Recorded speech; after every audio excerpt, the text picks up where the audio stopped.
अस्सलाम वालेकुम। तो स्टूडेंट्स, आज के लेक्चर में हम समझेंगे कि इलेक्ट्रिक पोटेंशियल क्या होता है।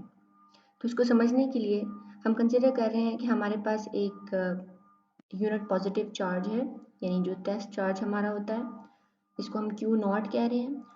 और हमारे पास दो पैरेलल प्लेट्स हैं। एक प्लेट के ऊपर पॉजिटिव चार्ज है, वो प्लेट बी है, और एक प्लेट पे नेगेटिव चार्ज है जो कि प्लेट ए है। अब आपको पता है कि जब भी ऐसे हो कि दो प्लेट्स हों और उनके ऊपर इक्वल अमाउंट में चार्ज डिस्ट्रीब्यूटेड हो और वो किसी डिस्टेंस पर पड़ी हों, जैसे कि ये दो प्लेट्स हैं, तो इनके दरमियान यूनिफॉर्म इलेक्ट्रिक फील्ड होती है। जैसे हमने ऊपर पढ़ा था कि अगर आपको यूनिफॉर्म इलेक्ट्रिक फील्ड बनानी है, यानी कि इलेक्ट्रिक फील्ड जो है वो उसकी लाइंस जो हैं वो पैरेलल हों और ना तो कहीं घटें और ना बढ़ें, तो फिर हम क्या करते हैं कि पैरेलल प्लेट जो है उनका यूज़ करते हैं। तो ये हमारे पास एक यूनिफॉर्म इलेक्ट्रिक फील्ड है। इलेक्ट्रिक फील्ड लाइंस जो है वो ज़ाहिर है हमें पता है पॉजिटिव से ओरिजिनेट होती हैं और नेगेटिव पे ख़त्म होती हैं।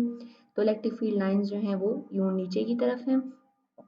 तो अब होगा ये कि जो ये यूनिट पॉजिटिव चार्ज है, अगर आप इसको इस इलेक्ट्रिक फील्ड में रख दें तो ये किस तरफ जाएगा। तो हमें पता है कि यूनिट पॉजिटिव चार्ज जो है, चूंकि पॉजिटिव है तो पॉजिटिव प्लेट इसको रिपेल करेगी और नेगेटिव प्लेट जो है वो इसको अट्रैक्ट करेगी, नेगेटिव चार्ज इसको अट्रैक्ट करेगा। तो ये पॉजिटिव से नेगेटिव की तरफ जाएगा। ठीक हो गया। यानी इसके ऊपर एक इलेक्ट्रिक फोर्स लगेगी। कौन सी इलेक्ट्रिक फोर्स? जो अभी हमने ऊपर पढ़ी थी कुछ दिन पहले, कि फोर्स जो है वो क्यू नॉट टाइम्स ई होती है। क्यू नॉट वो चार्ज जिस पे फोर्स लग रही है और E is the electric field strength. तो फोर्स लगेगी इसके ऊपर जिसको हम इलेक्ट्रिक फोर्स कहते हैं, और वो फोर्स जो है वो इसको पॉजिटिव से नेगेटिव की तरफ लेके जाएगी। ठीक हो गया। अब जैसे जैसे ये नेगेटिव की तरफ जा रहा है, यानी नेचुरली आपने इसको कुछ नहीं किया, आपने इसको बस इलेक्ट्रिक फील्ड में रख दिया, तो ये जब पॉजिटिव से नेगेटिव की तरफ जाएगा तो इसकी जो काइनेटिक एनर्जी है वो इंक्रीज होगी और पोटेंशियल एनर्जी डिक्रीज होगी। अब ये बिल्कुल ऐसे ही है जैसे आपको पता है कि आप एक बॉल ले लें और उसको अगर आप नीचे फेंकते हैं, तो आपको पता है आपने जब फर्स्ट में पढ़ा था कि बॉल जो है वो जब किसी हाइट एज पे होता है, तो इस बॉल के अंदर जो है वो पोटेंशियल एनर्जी स्टोर होती है, जो कि mgh के बराबर होती है। ठीक है। यानी m is the mass, g is the gravitational constant and h is the height of the ball from ground. तो आपको पता है कि जब भी बॉल जो है वो किसी हाइट पे पड़ा होगा तो उसके अंदर पोटेंशियल एनर्जी स्टोर होगी, और जैसे ही आप उस हाइट से बॉल को छोड़ेंगे तो वो नीचे की तरफ आएगा और आके थोड़ी देर बाद, मतलब जैसे वो हाइट ख़त्म होगी तो वो ज़मीन को स्ट्राइक करेगा। अब जैसे वो ज़मीन को स्ट्राइक करेगा तो उसकी पोटेंशियल एनर्जी डिक्रीज हो रही है और काइनेटिक एनर्जी इंक्रीज हो रही है। बिल्कुल ऐसे ही यहाँ पर हमारी जब बी पॉइंट से ए पॉइंट की तरफ चार्ज जो है वो मूव करेगा नेचुरली, यानी उसके ऊपर यहाँ पे कौन सी फोर्स लग रही थी, इस केस में कौन सी फोर्स लग रही थी, यहाँ पे ग्रेविटेशनल फोर्स लग रही थी जो उसको जो है वो नीचे की तरफ लेके आ रही है। यहाँ पे कौन सी फोर्स लग रही है? यहाँ पे लग रही है इलेक्ट्रिक फोर्स। ठीक है, जो कि क्यू नॉट टाइम्स ई है। अब ये मत समझ लीजिएगा कि ये चार्ज हमेशा नीचे ही आएगा, क्योंकि अगर नेगेटिव प्लेट ऊपर हो पॉजिटिव प्लेट नीचे हो तो चार्ज ऊपर भी चला जाएगा। ठीक है। या अगर चार्ज आपका नेगेटिव हो तो नेगेटिव चार्ज किस तरफ जाएगा? वो पॉजिटिव की तरफ जाएगा। नेगेटिव से रिपेल होगा, पॉजिटिव से अट्रैक्ट होगा। तो जिस भी तरफ अगर आप चार्ज को छोड़ दो तो वो जाए, उस तरफ क्या होगा कि चार्ज की पोटेंशियल एनर्जी डिक्रीज होगी और उसकी जो काइनेटिक एनर्जी है वो इंक्रीज होगी। अब यहाँ पर जो पोटेंशियल एनर्जी थी उसको तो हम कह रहे थे वो ग्रेविटेशनल पोटेंशियल एनर्जी है। इधर जो पोटेंशियल एनर्जी है इसको हम इलेक्ट्रिक पोटेंशियल एनर्जी कहेंगे। ठीक हो गया। तो ये दोनों का डिफरेंस है, यानी यहाँ पर भी पोटेंशियल एनर्जी होगी लेकिन इसको हम इलेक्ट्रिक पोटेंशियल कहेंगे, और ये वाला जो था ये ग्रेविटेशनल पोटेंशियल था। इन दोनों में बहुत ज़्यादा जो है वो सिमिलैरिटीज़ हैं। यानी हमने स्टार्ट से ही जब बात करना शुरू की तो हमने कहा कि जो इलेक्ट्रिक फोर्स है वो ग्रेविटेशनल फोर्स की तरह है, थोड़ा सा डिफरेंस भी है उनमें। इसी तरह फिर हमने फील्ड की बात की तो ग्रेविटेशनल फील्ड भी होती है और इलेक्ट्रिक फील्ड भी होती है। और फिर हम अब पोटेंशियल की बात कर रहे हैं तो इसको भी हम रिलेट कर रहे हैं ग्रेविटेशनल पोटेंशियल से। तो ये सारी चीज़ें जो हैं वो थोड़ी थोड़ी सिमिलर हैं और इस तरह आपको इसको समझने में भी आसानी होती है। तो अब यहाँ पे हम एक और कंडीशन लगा देते हैं। चलो अब सपोज करते हैं हम, अब तो ये कि हमने चार्ज को छोड़ा था और वो खुद ही नेगेटिव चार्ज की तरफ, नेगेटिव प्लेट की तरफ चला गया ना। हम यूँ करते हैं, हम इसके ऊपर जो है वो एक फोर्स लगाते हैं, और ये फोर्स जो है वो हम इस तरह लगाएंगे कि चार्ज को जिस तरह वो खुद जा रहा है उससे ऑपोजिट डायरेक्शन में लेके जाएं। यानी हम चार्ज को ऊपर की तरफ लेके जाना चाहते हैं, इस तरफ। तो अब अगर चार्ज को हम इस तरफ लेके जाना चाहते हैं तो हमें क्या करना पड़ेगा, हमें इस पे फोर्स लगानी पड़ेगी। ये भी बिल्कुल ऐसे ही है जैसे अगर आपको बॉल को अगर आपको ऊपर की तरफ लेके जाना पड़े तो आपको फोर्स लगानी पड़ती है ना। आपको खुद बॉल को उठा के ऊपर की तरफ लेके जाना पड़ता है। बॉल खुद ब खुद नहीं जाएगी, खुद ब खुद वो किस तरफ जाएगी, सिर्फ नीचे की तरफ, जहां पर उसकी पोटेंशियल एनर्जी कम होती है। यानी चीजें जो हैं वो इलेक्ट्रिक पोटेंशियल में और ग्रेविटेशनल पोटेंशियल में उस तरफ जाती हैं जिस तरफ उनकी पोटेंशियल एनर्जी कम होती है। बॉल भी नीचे की तरफ जाएगी जहां पर उसकी पोटेंशियल एनर्जी कम और काइनेटिक ज़्यादा होती है, और ये चार्ज भी नीचे की तरफ जाएगा। और अगर हमें इनको ऊपर की तरफ लेके जाना है, अगर हमें इनको इससे ऑपोजिट लेके जाना है, तो हमें क्या करना पड़ेगा, हमें फोर्स लगानी पड़ेगी। अब ये फोर्स जो है हम इस तरह लगाएंगे कि चार्ज जो है वो हर पॉइंट पर यूनिफॉर्मली मूव करे, यानी यूनिफॉर्म वेलोसिटी से इसमें एक्सेलरेशन पैदा ना हो। ऐसी सूरत में हम कहेंगे, ऐसी सूरत में हम ये करेंगे कि जो हम एक्सटर्नल फोर्स लगाएंगे, यानी चार्ज को पकड़ के जो हमने ऊपर लेके जाना है, वो जो हम एक्सटर्नल फोर्स लगाएंगे उस फोर्स को बराबर होना चाहिए इलेक्ट्रिक फोर्स के। यानी इलेक्ट्रिक फोर्स कौन सी, ये वाली, ये जो आपकी ये क्यू नॉट ई है। यानी हमारी जो एक्सटर्नल फोर्स हो वो बराबर हो, ई एक्सटर्नल कह देते हैं इसको हम, वो बराबर होनी चाहिए क्यू नॉट ई के। तो जब आप ऐसे करेंगे कि हर पॉइंट पर जो आपकी फोर्स लग रही है वो इलेक्ट्रिक फोर्स के बराबर है जो उसको नीचे की तरफ खींच रही थी, तो होगा ये कि जो हमारा चार्ज है वो इक्विलिब्रियम में रहेगा, उस पर कोई एक्सेलरेशन नहीं लगेगा। ऑल्दो ये डायनामिक इक्विलिब्रियम है, इसको हम इलेक्ट्रोस्टैटिक इक्विलिब्रियम भी कहते हैं।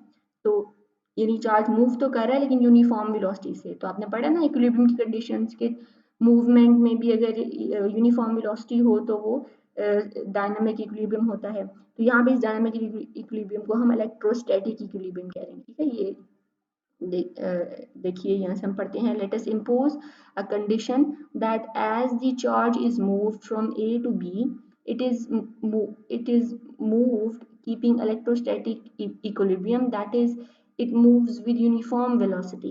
ठीक हो गया।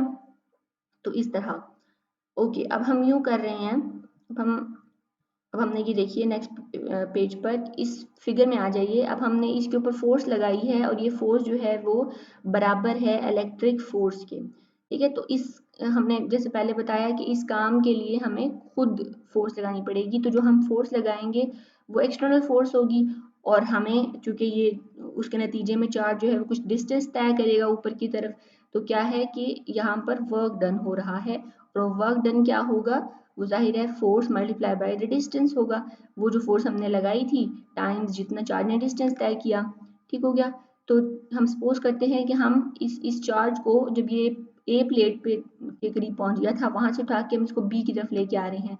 तो जो हमें काम करना पड़ा WAB, यानी वर्क डन हमें जो करना पड़ा वो क्या होगा, in carrying the positive in carrying the unit positive charge Q naught from A to B while keeping the charge in electrostatic equilibrium, वो जो वर्क डन है वो क्या होगा, वो स्टोर हो जाएगा इस चार्ज में in the form of potential energy. अब ये भी सिमिलर है ग्रेविटेशनल के, हमने कहा था कि जब हमारे पास एक बॉल होगा और वो ग्राउंड पे से हम ऊपर की तरफ लेके जाएंगे किसी हाइट पर, तो क्या होगा कि जो भी हमने उसके अंदर उस पर काम किया होगा वो काम स्टोर हो जाएगा, वो वर्क स्टोर हो जाएगा इस बॉल के अंदर वो काम स्टोर हो जाएगा in the form of potential energy.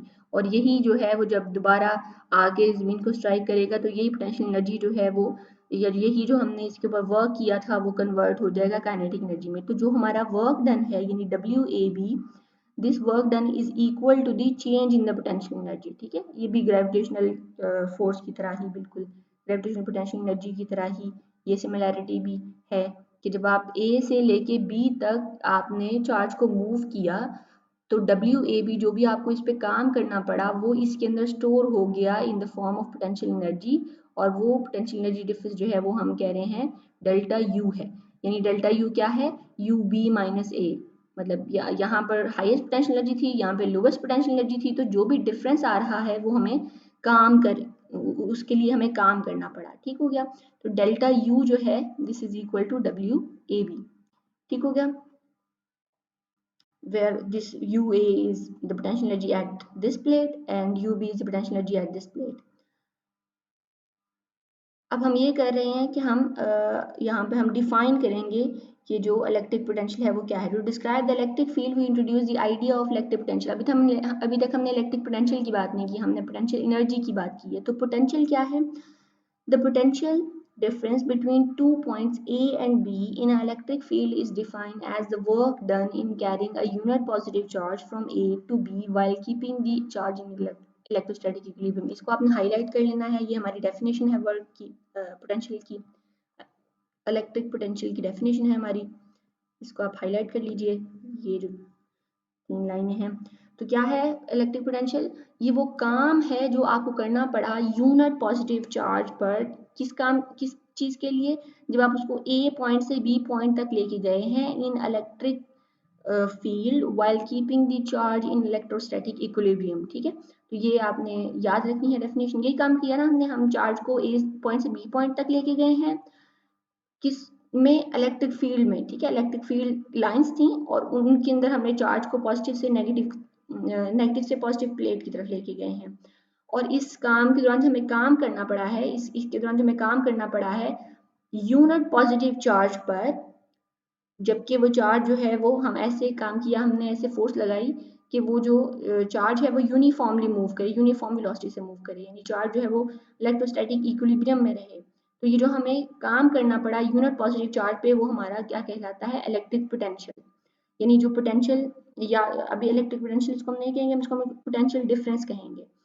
जब हम इसको इलेक्ट्रिक पोटेंशियल कहेंगे तो हम इसको डेल्टा खत्म कर देंगे इसका। अभी ये क्या है? ये इलेक्ट्रिक पोटेंशियल डिफरेंस है। डिफरेंस क्यों? क्योंकि ये डेल्टा है ना इसके साथ, तो डेल्टा का मतलब है कि V B minus V A, यानी कि पोटेंशियल का डिफरेंस बिटवीन प्लेट बी और एंड प्लेट ए। तो जो पोटेंशियल का डिफरेंस है वो क्या है? वो है डब्ल्यू ए बी, यानी जो काम हमें करना पड़ा ए प्लेट से लेके बी प्लेट तक जाने में, डिवाइडेड बाय क्यू नॉट, ठीक है। जो हमारा यूनिट पॉजिटिव चार्ज था उस पर जो हमें काम करना पड़ा। अब हमें पता है कि जो डब्ल्यू ए बी है वो पोटेंशियल एनर्जी के डिफरेंस के इक्वल भी है, तो ये भी हो सकता है कि जो हमारा पोटेंशियल डिफरेंस है वो होगा कि जो हमारी पोटेंशियल एनर्जी में चेंज आया है पर यूनिट चार्ज, ठीक है। तो आप इसको इस तरह भी डिफाइन कर सकते हो इलेक्ट्रिक पोटेंशियल को, कि it is the change in the potential energy per unit charge as it moves from plate A to plate B in electric field while keeping the charge in electrostatic equilibrium, ठीक है। यही काम आप, यानी यहाँ पर ये जो पॉइंट है इसमें एज वर्क डन की बजाय as the change in potential energy भी कह सकते हैं, ठीक हो गया।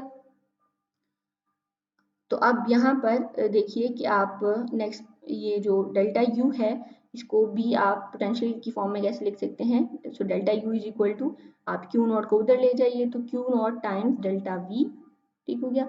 और यहाँ से हमें पता है कि डेल्टा यू जो है वो डब्ल्यू ए बी के बराबर भी है। सो वो कह रहा है कि thus the potential difference between the 2 points can be defined as the difference of the potential energy per unit charge, ठीक है। तो difference of potential energy, electric potential को एक तो हम वर्क डन कह रहे हैं पर यूनिट चार्ज, दूसरा हम क्या कह रहे हैं? Difference of potential energy, difference of potential energy per unit charge. अब इसका यूनिट देख लेते हैं हम।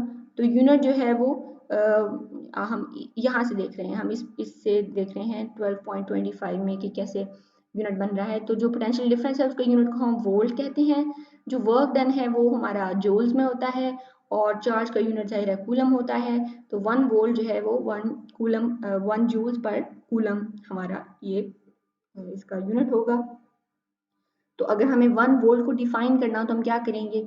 हम कहेंगे कि भाई अगर the potential difference is 1 volt between 2 points, if the work done is in moving the unit positive charge from one point to another point keeping it in equilibrium is 1 joule, ठीक हो गया। तो यानी हम इसको डिफाइन करेंगे कि भाई अगर आपके एक कूलम चार्ज को, या यूनिट, जाहिर है यूनिट पॉजिटिव चार्ज जब आप कह रहे हो ना, ये यूनिट चार्ज कह रहे हो, जो यूनिट चार्ज का मतलब ही ये होता है कि उसका जो यूनिट है वो 1 हो। तो चार्ज का यूनिट क्या होता है? कूलम। तो मतलब 1 कूलम चार्ज को अगर आपने वन कूलम चार्ज को मूव कराने के लिए इलेक्ट्रोस्टैटिक इक्विलिब्रियम में रखते हुए अगर आपको 1 जूल काम करना पड़ रहा है तो आपका जो पोटेंशियल डिफरेंस है वो 1 वोल्ट होगा। ठीक हो गया। तो इस तरह आप वोल्ट को डिफाइन कर देंगे। अब देखो कि अभी हमने बात की है पोटेंशियल डिफरेंस की। ठीक है, मैंने आपको पहले बताया कि जैसे हम पोटेंशियल डिफरेंस जो है वो उसकी बात करें, हम पोटेंशियल इलेक्ट्रिक पोटेंशियल की बात नहीं कर रहे।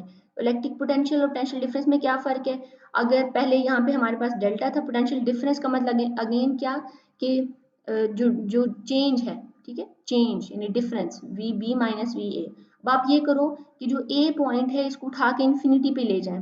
ठीक है, तो इन्फिनिटी, अगर कोई चीज़ इन्फिनिट दूर हो, जैसे ज़मीन से भी अगर कोई चीज़ इन्फिनिट दूर हो तो क्या उसके ऊपर कोई फोर्स लगेगी ग्रेविटेशनल? नहीं लगेगी ना। तो इसी तरह अगर चार्ज भी इन्फिनिटली दूर हो तो वहां भी उसके ऊपर कोई फोर्स नहीं लगेगी, या उसका जो पोटेंशियल होगा वो भी जीरो होगा उस पॉइंट पे। तो हम ये करते हैं, पॉइंट ए को उठा के हम इन्फिनिटी पे ले जाते हैं, तो क्या होगा कि ए पॉइंट पे जो पोटेंशियल होगा वो जीरो हो जाएगा, तो सिर्फ बी पॉइंट पे पोटेंशियल रह जाएगा। तो बी पॉइंट पे जो पोटेंशियल है फिर उसको हम डिफाइन कर देंगे कि वो W infinity B divided by Q naught था। अभी जो हमारे सब्सक्रिप्ट हैं इसको हटा दें तो हम डिफाइन कर सकते हैं कि जो पोटेंशियल होता है, यहाँ पे हमने इसको डिफाइन किया हुआ है, शायद नेक्स्ट पेज पे है, ये देखिए। तो यहाँ पे हमने इसके पोटेंशियल ऊपर लिखा हुआ है, यानी V is equal to W divided by Q naught. पहले यहाँ पे हमने डेल्टा लगाया हुआ था, पहले यहाँ पे हमने डेल्टा लगाया हुआ था इस जगह पे, लेकिन अब हम डेल्टा नहीं लगाएंगे। और यहाँ पे हमने डेल्टा यू या डब्ल्यू रखा था, डब्ल्यू ए बी था, अब हमने वो सारे सब्सक्रिप्ट खत्म कर दिए। तो यहाँ पे हम इसको डिफाइन कर रहे हैं कि it states that the electric potential at any point. ठीक है, अब हम पोटेंशियल डिफरेंस की बात नहीं कर रहे, हम इलेक्ट्रिक पोटेंशियल की बात कर रहे हैं कि किसी भी पॉइंट पे इलेक्ट्रिक पोटेंशियल क्या है। It's the in an electric field is equal to the work done in bringing a unit positive charge from infinity to that point keeping it in electrostatic equilibrium। या ये भी आपको याद होगा कि हमने जो है वो जब हमने ग्रेविटेशनल पोटेंशियल एनर्जी पढ़ी थी तो हम ग्रेविटेशनल पोटेंशियल को ऐसे डिफाइन कर रहे थे कि हम इन्फिनिटी से बॉडी को लेकर आए जमीन के करीब किसी पॉइंट पे, तो जमीन के करीब वो जो पॉइंट होगा उस पॉइंट पर उस बॉडी का जो पोटेंशियल एनर्जी होगी या उसका जो ग्रेविटेशनल पोटेंशियल होगा वो क्या होगा कि वो काम जो आपको उसके ऊपर करना पड़ा है, यानी जैसे यहाँ पर भी है कि जो पोटेंशियल है वो क्या होगा, वो work that you have to perform in bringing the unit positive charge from infinity to that point। ठीक है, किस पॉइंट पे, जिस पॉइंट पे आपको पोटेंशियल फाइंड आउट करना है। फॉर एग्जांपल आपके पास ये हम एक और सिचुएशन ले लेते हैं कि हमारे पास एक पॉजिटिव चार्ज है, इस तरह इसकी इलेक्ट्रिक फील्ड लाइंस हैं, तो इस तरह बाहर को जा रही है इलेक्ट्रिक फील्ड लाइंस। तो यहाँ पे हमारे पास कोई चार्ज है क्यू नॉट। अभी इस चार्ज क्यू नॉट का यहाँ पर जो पोटेंशियल है वो फाइंड करने के लिए हम क्या करेंगे, हम कहेंगे कि भाई इस चार्ज को इन्फिनिट दूरी से इस पॉइंट तक लेके आने के लिए जो हमें काम करना पड़ा है वो काम, जबकि ये चार्ज जो है वो इलेक्ट्रोस्टैटिक इक्विलिब्रियम में रहा हो, वो काम जो है वो हमारा इलेक्ट्रिक पोटेंशियल है। ठीक हो गया। तो charge work done per unit charge in bringing the charge from infinity to that point। that point कौन सा, वो point जिस पे आप इलेक्ट्रिक पोटेंशियल फाइंड आउट करना चाह रहे हो। ठीक हो गया। आगे वो कह रहा है, it is to be noted that the potential at a point is still potential difference between the potential at that point and potential at infinity. हम इसको पोटेंशियल कह सकते हैं, लेकिन ये स्टिल अभी अभी भी क्या है, मतलब हमने कह दिया ना कि ये पोटेंशियल है, पोटेंशियल डिफरेंस नहीं है, लेकिन एक्चुअली ये पोटेंशियल डिफरेंस है। लेकिन वो पोटेंशियल डिफरेंस किस किस्म का है कि भाई एक तो पॉइंट इन्फिनिटी पे पड़ा हुआ है और दूसरा पॉइंट जो है वो है जिसपे हमने फाइंड आउट करना है। तो फिर इसको हम, मतलब है तो स्टिल पोटेंशियल डिफरेंस, लेकिन हम इसको आसानी के लिए इसको हम पोटेंशियल ही कह देते हैं। अब पोटेंशियल जो है वो एक स्केलर क्वांटिटी है, वेक्टर नहीं है, क्योंकि इसका जो इसके अंदर ये दोनों चीज़ें आ रही हैं, यानी कि वर्क डन वो भी स्केलर है और चार्ज जो है वो भी स्केलर है। तो पोटेंशियल भी स्केलर है, इसका यूनिट जो है वोल्ट है, वोल्ट जो है जूल्स पर कूलम के बराबर होता है। तो ये हमारा इलेक्ट्रिक पोटेंशियल है। और नेक्स्ट जो है वो हम देखते हैं, दूसरे लेक्चर में देखते हैं कि इलेक्ट्रिक फील्ड जो है वो पोटेंशियल के साथ कैसे रिलेटेड है।